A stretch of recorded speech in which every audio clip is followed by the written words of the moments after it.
Welcome to the Genius Factory. Enjoy the video. In this video, I will explain how to connect Satoshi to MetaMask. It's important to understand that Satoshi is a unit of Bitcoin, not a separate blockchain. MetaMask is primarily designed for Ethereum virtual machine compatible networks. This means a direct connection of Bitcoin's native chain to MetaMask isn't possible. We'll explore the correct approach to manage Bitcoin value within your MetaMask wallet, ensuring you use the right tools. Many users wonder how to bridge Bitcoin's smallest unit, a Satoshi, to their MetaMask. Remember, one Satoshi is 100 millionth of a single Bitcoin.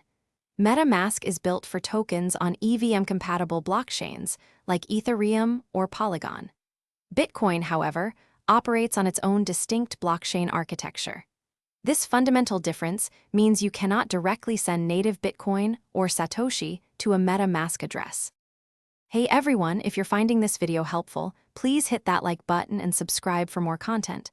And on another note, while you're managing your digital assets, don't forget to manage your meals. Make meal prep easy with these fantastic leak-proof containers. They're perfect for keeping your food fresh and organized throughout your busy week. Check the description below for the product link and other great deals. Now, let's get back to the video. The practical solution for using Bitcoin's value within the MetaMask ecosystem is Wrapped Bitcoin, or WBTC. WBTC is an ERC20 token, meaning it lives on the Ethereum blockchain and other EVM chains. Each WBTC token is backed one-to-one by actual Bitcoin held in custody. This allows you to utilize Bitcoin's value for DeFi applications and other services directly from your MetaMask wallet. Adding WBTC to your MetaMask wallet is straightforward.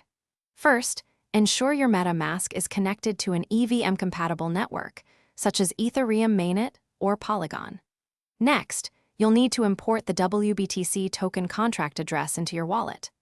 Once added, you can then send or receive WBTC on that specific network, effectively bringing Bitcoin's value into your EVM-compatible environment. Thanks for watching. If you found this helpful, don't forget to like and subscribe.